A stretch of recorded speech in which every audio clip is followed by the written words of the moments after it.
Alright, now that we have chosen a piece of music, we will bring it into our timeline and begin editing to the music.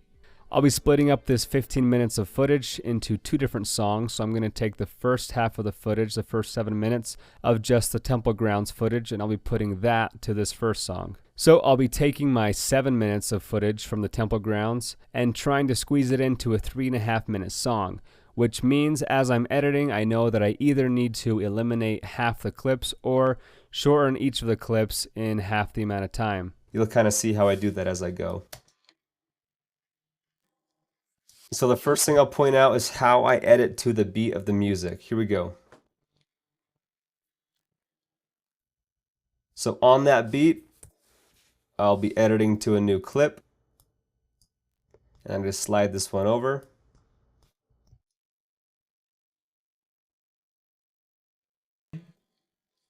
Now, I personally like to cut the video 1 frame before the beat of the music. If you look here really closely, you can see the beat of the music right there. And I'm going to cut just 1 frame before it. With 24 frames per second, it's not always possible to match it up exactly on this beat. As you can see, it's kind of skipping in between those two. The video will look like it's cut to the beat better if you cut the frame right before the beat rather than the frame right after the beat. So I'll cut right before the beat, slide the clip over.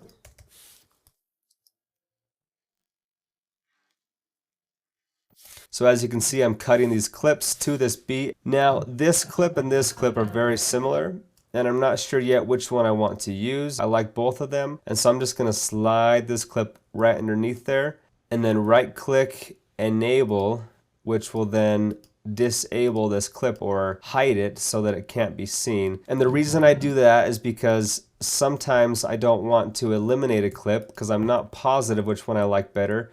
And so I like to go back and know my options. And so now I know that I have 2 options of clips here that could both work for a very similar shot. I know right now that I like this one better, but if down the road in my editing process I want a clip similar to that later on in the video, or I want to swap that one out, I know that right underneath it there's a clip just like it. So moving on, we're going to slide this guy over.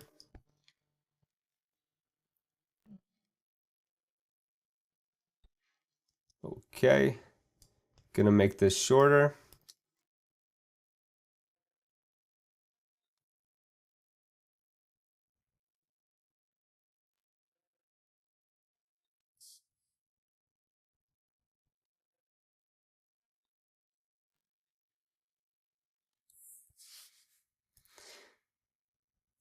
I'm cutting these to the beat. Cut. Cut. Cut.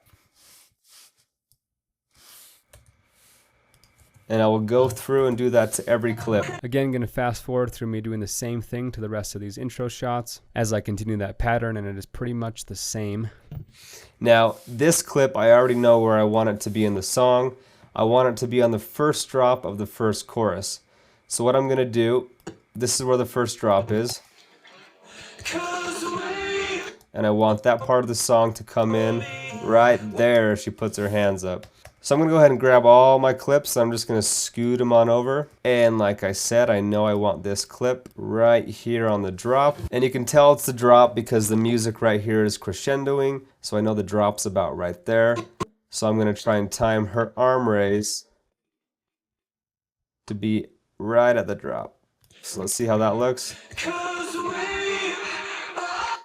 And I'm going to start this clip on the beat on this end.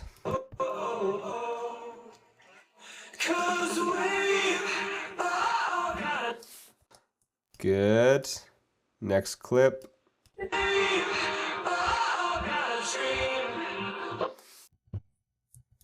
Very good. So an important part to editing to music is knowing which clips should go to which parts of the music, putting the most important, most impactful moments at the biggest part of the songs, the slower, more romantic parts at the slower part of the songs. I'll usually have the clips be drawn out for a longer duration, and during the faster part of the songs, I'll have the clips be shorter and quicker with the beat. Now, we still have a few hugs left and not enough room to put them all in the chorus, and I'd like to fit them all in the chorus if we can. So let's review and see which hugs I don't like as much as others. I'll probably end up starting that clip about right there.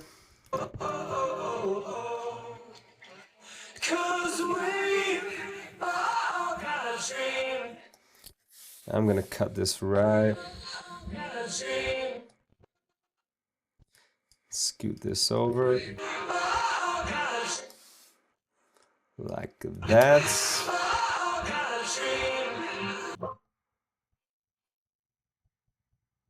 So I'm always looking for ways to shorten clips so you can still get the gist of what just happened without having to watch excess amount of that clip. To me, that's what a good editor can do, is they can show as much of the clip and as many clips as possible in the shortest amount of time. People don't want to watch 20-minute long wedding videos. They want to see a 4-minute wedding video that covers the same amount of content and material as would somebody else's 20-minute video.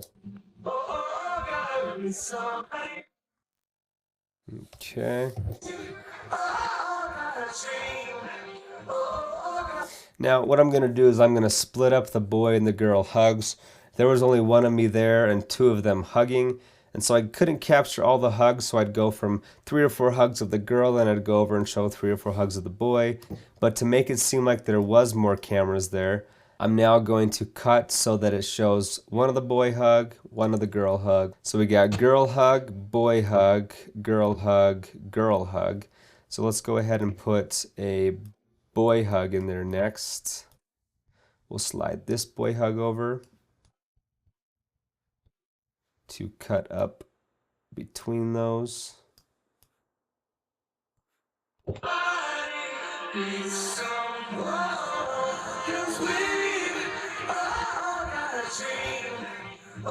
And so that you don't have to listen to this audio while you're editing, you push the M over here to mute, you push the S to make it just a solo track. S for solo means only that track will play, or you can just mute the other audio lines. So as much as I try, there's gonna be more girl hugs.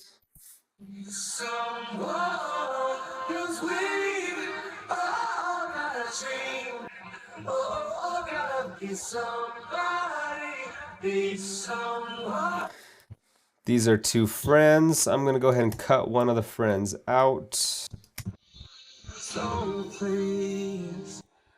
Now I'm going to go ahead and play this little sequence back, and I want you to notice how fluid it feels because it was edited to the beat of the music, and how it makes you as the viewer feel a part of the event because the music and the visuals are intertwined.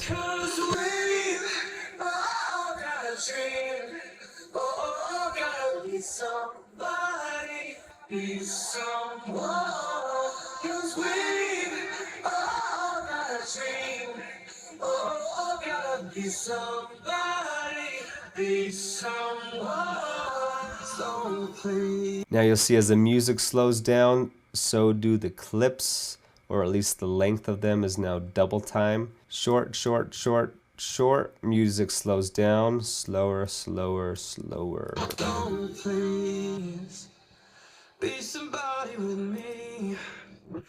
Very nice.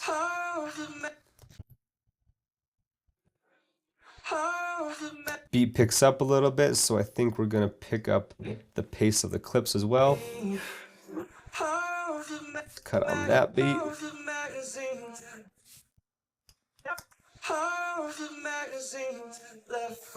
Now you see I've cut off of this guy walking by. It makes for a nice transition.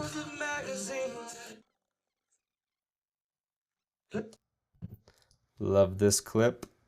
I might bring this over to one of the longer clips. Let's see how it looks right there. Be somebody with me.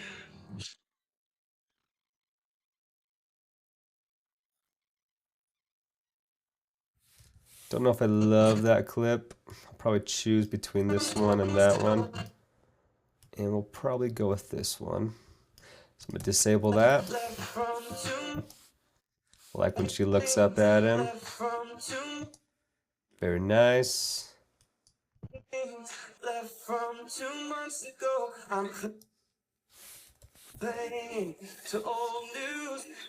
I kind of want this kiss right here to be on the next chorus. So let's just see if I can slide this over and see how it looks there. And what we're going to do here is I'm going to do another speed ramp again. On that beat, we're going to go from fast to slow. Go about right there. Speed up the first part, 250.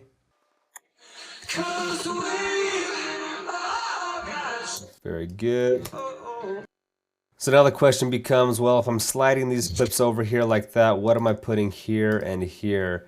Well, I have a lot of footage over here that I hope to intermix of just them two walking around the temple grounds. And so I'm thinking I want to kind of disperse that throughout. Now I'm going to go ahead and push the rest of these clips over just a tad to this chorus so that I can start building out some of this middle ground with some of the couple shots. I like to, if I can, create some sense of mystery at the beginning. So I'm thinking maybe the shot of them walking and then holding hands could be a good one to show at the very beginning. So I'm going to go ahead and drag this over to the beginning somewhere. Let's say I want it to be the first clip that we see of them. My head feels tangled up like the headphones in my pocket. On that hand hold, let's get a little more of that hand hold in there. So we'll go about right there.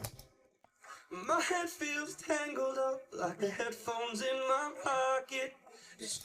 Very good. Now let's come back, look around for another good couple shots. Maybe that one. That one's kind of a reveal of the bride, if you will. Let's bring that over there.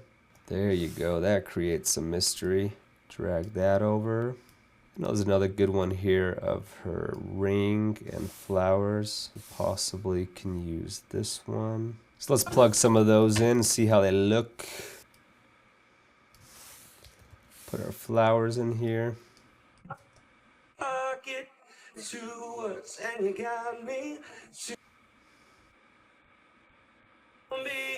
Once the time is counting down, it's impossible to stop it. 3 words that we need to save. Stop it. 3 words that we need to save. 3 weeks. So let's find a few more shots to bring into the beginning of the video. So just like that, I will continue finding other clips that will fit that part of the song and editing them into the video. And this is why my timelines get kind of messy. They kind of stack on top of each other like this because I like to have options. I like to know that, all right, here's a base, but I'm going to bring in some new clips to see how they look. So I can have the creativity to swap one in and swap one out. Very nice. That'll do for now. Stop it. 3 words that we need to save. 3 weeks till you move away. So go, go, go. Your heart has to be followed.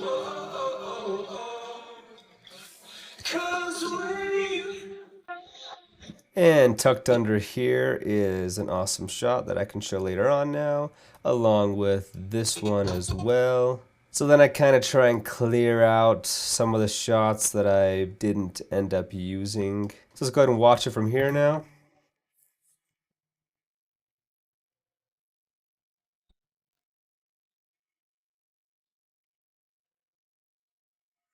My head feels tangled up like the headphones in my pocket. 2 words and you got me. 2 nights and you told me that once the time is counting down, it's impossible to... Might want to switch these up. Got 2 flower shots in a row right now. So if I mix those up. And you told me that once the time is counting down, it's impossible to stop it. 3 words that we need to save. 3 weeks till you move away. So go, go, go. Your heart has to be followed. Let's good enough for now for our intro piece. Now I want to try and build out our bridge. Please be somebody with me. So now I'm going to try and find our slow, cutesy shots. So I'm going to speed this part up again, but basically what I'm doing is deciding which shots will fit into this part of the song. It's all about matching emotion of visuals with emotion of song. So I'm still looking for a couple more clips to throw into my bridge area. Like I said, I'll usually save my most romantic looking clips for that section. Usually ones where you can see their faces really well, staring into each other's eyes or smiling, or just some kind of interaction that really showcases their love. Let's fast forward again here. All I'm doing is filling in the holes with clips in the video, and I will frequently watch back the entire video to see how it's looking and see if any changes need to be made. By the time I'm done editing this video, I've watched through it hundreds of times. And now I'm looking at some of these clips going, I don't know how important that guy is. I don't love this shot. This one's kind of boring too, actually. Don't need this one. I like the grandparents. So as I'm going through, I'm deciding which clips to keep, which ones to eliminate, and then filling in the gaps with new, better clips. Anytime there's similar looking clips that looks like I did a jump cut meaning you just cut the same clip and just close some of the space between it. If it looks like a jump cut, like this one where it's shot from the same angle, I'm gonna go ahead and mix those up, and let's swap out maybe just these two different angles and see how that looks.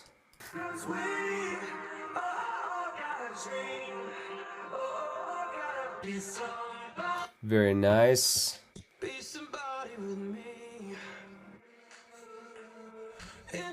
I kind of like this one starting right off.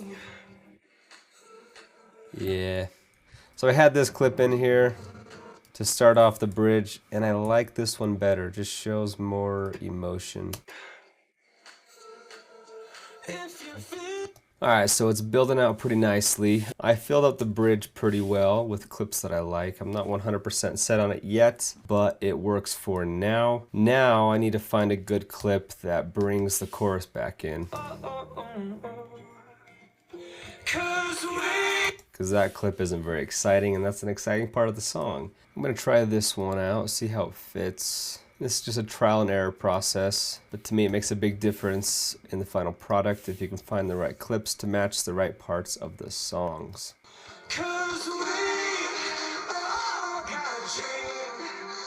My goal is to build out a good skeleton where I have a good solid beginning, the middle makes sense, all the parts of the song make sense with the clips, and then from there I can go and rearrange the way I like them. So now that I have a solid skeleton built out, now I'm just going back and forth between some of the clips that are off to the right, and then I'll plug them into different parts of the song, and I'm basically just playing a game of trial and error and seeing which clips look best at which parts of the song. So I'll spend a good hour or two doing this, just playing around with the clips and deciding where everything should be, rearranging. And this is the part where you really get to be creative and decide what in your brain, in your creative brain, looks the best that your client is going to love the most. And then I'll do one or two final sweeps, making sure everything looks exactly how I like it. Just fine-tuning clips here and there, any final adjustments, and that is pretty much it. I've successfully narrowed down that 8 hours of footage to 30 minutes to then 15 minutes to now a 3.5 minute video composed to this song. And out of that 7 minutes, I only have 2 or 3 leftover clips over here that weren't included in the edit. So as you see, I've done a great job of including as much content and footage in the shortest amount of time so that the viewer gets to see a lot of clips but doesn't have to spend 10-20 minutes watching all of them. So that, my friends, is how you edit to music using the beat of the song. If you guys have any further questions on this subject, please let me know.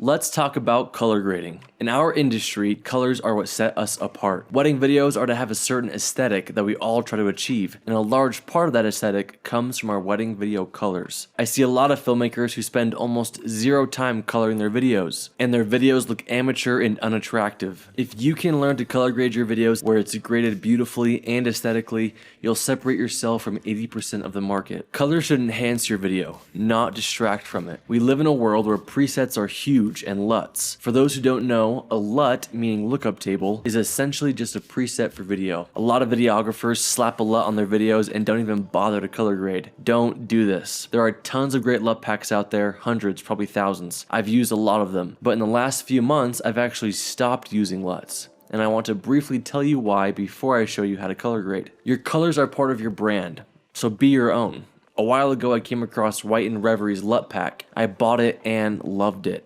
At first, I would just slap their LUTs on my videos and call it good. And to be honest, it looked pretty great. But then I wanted to be unique and have my own colors. So I started lowering the intensity of their LUTs and spent more time personally color grading the footage, until eventually I just stopped using LUTs altogether and just spent more time coloring each film individually, which is how it should be. If I ever use a LUT now, it's to enhance my color grade, not be my color grade. And I'll use them at only 10% intensity. White and Revery's LUT pack is one of the only packs I've been very pleased with, and I highly recommend it. There's a link below to buy them for 10% off, but again, sometimes the LUTs just don't work with some footage. Sometimes it just doesn't match. I was actually in the process myself of creating LUTs because of how many requests I received. I've spent the last 6 months trying to make LUTs that I'm happy with, but whenever I apply them to more than one wedding, they look disgusting and I start over. For me, my creative personal opinion, every wedding is unique with different lighting and colors and moods, and every wedding needs to be personally graded for that specific aesthetic, which is what I do now. Please understand, I'm not against you using LUTs. I think they're a great tool to learn what colors you like and also to enhance your videos, but after using many LUTs, I personally have decided to learn how to color grade to get the look I want without needing a LUT. With that being said, I'm still planning on creating LUTs for you because I know how helpful they can be for you to teach you what colors are pleasing, so just keep an eye out for them, but they're not ready yet. I just don't have them in a place where I'm proud of selling them. Alright, let's dive into color grading. I'm going to just let you peek over my shoulder as I color grade these 3 clips. I'll talk about my process as I color grade, and that should give you some valuable insight as to how I get my colors the way I do without using LUTs. Also, below is a link to download these clips if you want to follow along. I use Adobe Premiere Pro, but a lot of these principles can be applied to Final Cut Pro X and DaVinci Resolve, which eventually I'll make tutorials for as well. But even if you don't use Premiere, pay attention because the principles will still apply. Here we go. Alright, so I know I said we look at 3 clips, but we're actually going to look at 4. Just because I just shot this footage last night and it's gorgeous and I haven't even touched it yet. So I want to show you guys my process in going through it from start to finish. These 3 clips I've already color graded the way I love. So real quick, here is a raw look at before the color grade. This clip wasn't super drastic, but as you can see, it definitely looks more graded and more of that orange and teal look, which I feel like fits the vibe a lot better. Also, none of these clips are going to be color graded with LUTs. This is all just through color grading. Here, this is also a slight change, not a whole lot, definitely brighter, and then you can tell the greens got a little bit warmer and more moodier, and the blues definitely changed from like a purplish hue to a more aqua hue. This one's a pretty big color grade. As you can see, the greens are very blue. His suit was very blue, and then we made it warm and less intense. The blue is more of a neutral blue, as you can see there. And then for this clip, we haven't even touched it yet, but it should be gorgeous. Okay, so starting with this one. Okay, so first things first, I feel like this footage is a little bit warm. We're already in the desert and we're already dealing with a lot of oranges. And so I am going to lower this to -8. And as you can see, it didn't do a whole lot, but if you look at their whites and the skin tones, it definitely played a little bit of a role. Just take out some of that orange. So definitely a lot better already just by taking out some of that orange tint in the whites. A key to making your footage look gorgeous and graded without distracting is to make sure you keep your whites white as opposed to some off color. So as you can see, it was already a little bit off color and I made it just a little bit more white. It's already pretty well exposed. I might just brighten it just a little bit. As you can see, not a whole lot, but just make it a little bit more bright, because I'm going to darken the shadows and add a lot of contrast in a second. We'll bump this up to about here. And then we want to take the highlights down so you can see the peaking. We want to take the highlights down quite a lot. So as you can see, just taking the highlights down just a little bit allows for a cleaner, more consistent image. Then these shadows are a little bit dark, and we're gonna add an S-curve in a second. So I want to bring the shadows up to really help with the dynamic range of the image. It looks a little bit more flat now, which gives us a little bit more liberty when we're dealing with the curves. And then we're going to lower the highlights even more, lower the whites and the blacks, which will add some contrast there. Boom. So there we can see we've only used the basic correction so far. and it looks just a little more even. It's not as shadowy, it's a little bit more even across the board, which will give us a lot more freedom in a second. Okay, so in the creative tab you can add a LUT, which we're not going to do. So I'm going to raise the highlights just a little bit, and then we'll add some contrast right there. So as you can see before and after, we've evened out the highlights and the shadows of the image, and now we're just adding contrast, organic contrast. And now it gets to the fun part, the color correcting. So these three things is what I use most of the time. So first I'm going to grab the blues right here. This is hue versus hue. So I'm grabbing only the blues in the image, which is the sky and his jacket. And I'm going to raise that a little bit to a more of an aqua tint. So you can see if I raise it a lot, it gets green, lower it gets pink. We want to raise it to it's just a little bit more aqua. As you can see the difference there. Beautiful. But then also with those blues, we're going to want to desaturate them a little bit just to make it a little bit more moody. You can make it look nice and poppy, but I personally like it a little bit faded. And then we're going to desaturate the yellows. I just don't like yellows in general as a color in videos. And you can look at her flowers, it really changes. So I want to make it just more of a green. So I'm going to desaturate them quite a bit. And I'm also, you can't really desaturate a whole lot on the oranges, on the reds, because that's their skin tones. But they look a little bit pasty, so I'm just going to desaturate it a tiny bit. So boom, there you go. And then I'll go into vignette. And this is a personal preference as well. I like to add a vignette to my image. I feel like it draws your attention inward before and after. So boom, there you have a look at before and after this. Again, you'll notice how simple it was to grade this. You can even mess around more with it by making the reds and the oranges a little bit more, more of a tint, but I don't really want to. You'll notice how quick it was to do all of that. It's just subtle grading. Remember, you want it to be graded but not distracting. You want the focus to be the subject, not the colors. This looks beautiful. It enhances the subject, it enhances the scene. It doesn't distract from it, and it doesn't feel out of place. It matches the scene. You got your blues and your reds in the desert, and then your whites are nice and white. So there you go. Moving on to the next clip. All right, so here we have before and after. All we really do is brighten it, make it a little bit more warm, and adjust the blues. And keep the whites white. All right, so I'm going to turn this off. Starting with our basic tab, we're going to make it a little bit more warm. Put it at 4.9, and then we want their skin tones to remain a little bit greener, so we're going to put it at negative 4.9. You might not be able to tell from your end, but I can see it come through in the greens and in the skin tones and in the dress, just making it more warm and white. But we're just going to raise it a little bit to 1.9. This gives us an accurate exposure, and then we're going to darken it later with contrast, shadows, blacks, and S-curves. We're going to put this all the way at 25-ish. So far as you can see, we're just raising the exposure but keeping the detail. And then we want to delete the highlights, so I'm going to put that about 47. Raise the shadows to 1. Again, lower the whites and lower the blacks ever so slightly. So boom, there's our before and after just on the basic correction tab. We'll skip past creative. I'm not going to do a whole lot to the S-curve here, maybe just a little bit of punch. Love that. There you can see the difference the S-curve makes. So for this one, we're going to do two things. We're going to grab the greens and the yellows, and we're going to warm them up just a little bit, just ever so slightly. So you can see just the difference that made. Personal preference, you might like the more green look. I like the more warm look with my greens. And then I'm going to grab his suit, the blue, and also make it a little bit more teal. Boom. And I'm going to grab those same colors and desaturate them both. So grab the greens and the yellows, desaturate them a tiny bit, grab his blues, and desaturate those a little bit as well. And then to make his suit pop a little bit more, I might grab the Luma and just raise the blues. So if you can see, that's what it does. I'm just going to raise it a little bit more. And then to vignette, I'll just put this at -3. And there you go. It's beautiful, before and after. Again, color grading is a personal style, personal choice. You may not like that grade, but that's the look I love. Okay, so we will turn off this, and here's the raw file that we'll be dealing with. So for this grade, we're going to make it a lot warmer. We're going to put it up to about 25. Much, much warmer, as you can see. but that's the look we're going for. But now the whites are turning pinkish, so we're going to lower the tint to about -5.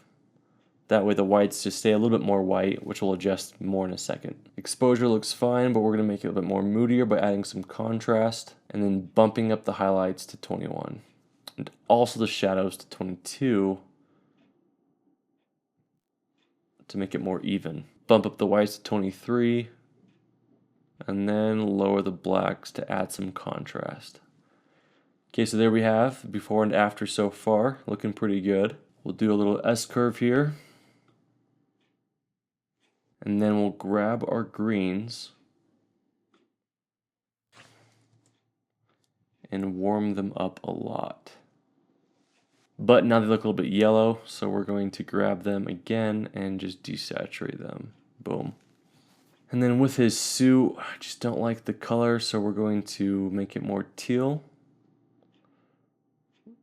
Not a whole lot, and then we're going to desaturate the blues a lot, like this. And then I'm going to darken it, maybe lighten it. I'd rather it be that color than the bright blue it was. So there you have a before and after of adjusting our greens and our blues. And then I'll add my vignette. So boom, there you have it. There is our warmer color grade with the warm greens, warm skin tones. This is definitely one of the more popular looks in wedding films right now, is this color. It looks pretty good. Okay, here we go. This is my latest and greatest. This is a bridal shoot from yesterday with my buddy Sam. Gorgeous location, lots of greens, some yellows. Just overall gorgeous image without even needing a whole lot of color grade. So let's see what I do with this. So first, let's see. It's looking pretty good. I might cool it down just a little bit because I like the cooler look. Maybe add some little tint of green. Brighten it just a little bit. His black suit is a little bit tricky to work with, so just raise the shadows, add some contrast, adjust the highlights a little bit, and not a whole lot I want to do to that, honestly. Just make it a little bit brighter. Okay, then go to the curves, make my beautiful S curve. Boom, there's the S curve. And then the fun begins. So we can let's try the warmer look, see how that looks. We'll take the greens and we will warm them up a little bit. So we can make them bluer, which might be a cool look, or make them warmer and then desaturate them.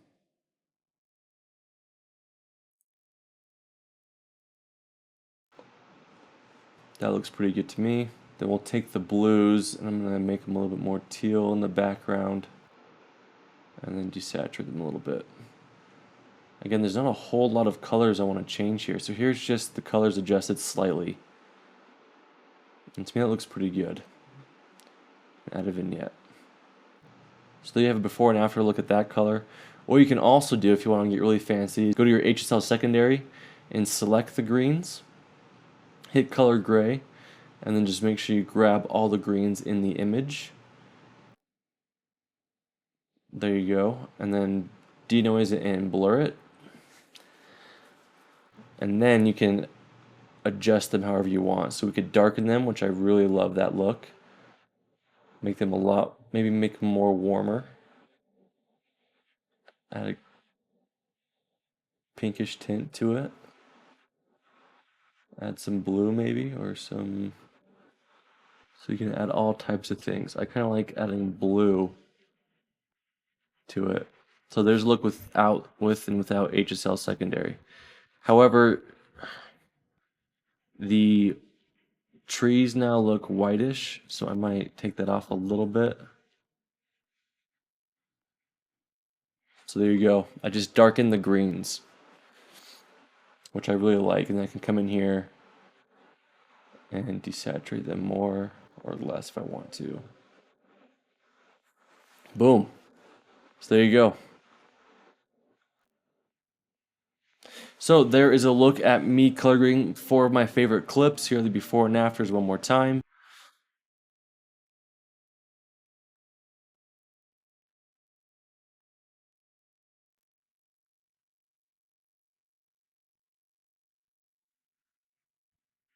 There are so many ways to color grade, so it's just up to you how you want to do yours. but that is a little peek inside of how I color correct my footage. So there you have a quick look at how I color grade my footage. Yes, your picture profile might affect this process slightly, like if you're shooting flatter or in D-Log or overly saturated, but we have an entire other video about picture profiles, so check it out and adjust accordingly. That's it for color grading. Again, I don't hate LUTs. I just think every wedding video is so unique and deserves its own unique look. If you're still wanting to buy LUTs right now, check out the link below for my favorite LUT pack by White and Reverie, and there's a coupon for 10% off. And if you guys have any further questions, please let me know.